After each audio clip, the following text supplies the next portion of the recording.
মাসলা আরেকটি জেনে নেওয়া ভালো হবে, তা হচ্ছে ফজরের আজান শুনছেন আর সেই সময় আপনার হাতে গ্লাস আছে অথবা এক দুই লোকমা আছে, থালাতে কিছু ভাত আছে, নিয়ে ফেলেছেন আর খাওয়া দাওয়া শেষ করতে যাচ্ছেন, এইরকম যদি হয় তাহলে কি করবেন? সাথে সাথে বন্ধ করে দিবেন, পানিও রেখে দিবেন বা লোকমাটিও রেখে দিবেন খাবারটা নষ্ট করে, নাকি তাড়াতাড়ি করে সেটা খেয়ে ফেলবেন বা সেই এক গ্লাস পানি পান করে নেবেন যেটা আপনার হাতে রয়েছে?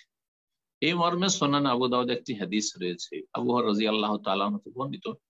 রাসূলুল্লাহ সাল্লাল্লাহু আলাইহি ওয়াসাল্লাম বলেন, ইজা সামিআ আহাদুকুমুন নিদা, তোমাদের কোনো ব্যক্তি যখন আজান শুনবে, আজানটা কিন্তু যথাসময়ে দিতে হবে, আজান আগে হইলেও সেটা গ্রহণযোগ্য নয়।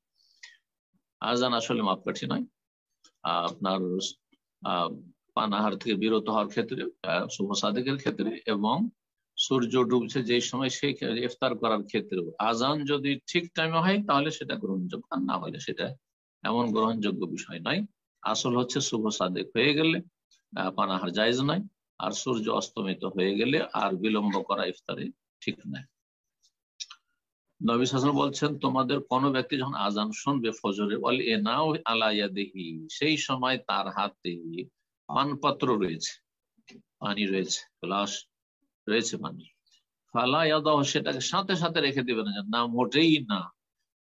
এক দুই লোকমা আছে, না না না মোটেই আর আমি খাবো না, এই এক দুই লোকমা নষ্ট করে দেবো, অথবা এই পানিটাই পান করবো না, এটা করবে না, হাত্তা ইয়াকদি হাজাত মিনহু, যতক্ষণ তার প্রয়োজন পুরা না করে নেবে দ্রুত, সেটা আপনি খেয়ে ফেলেন বা পান করে ফেলেন। হাদিস যেমনটা বললাম সুনান আবু দাউদের হাদিস, হাদিসটিকে হাসান বা সহিহ বলেছেন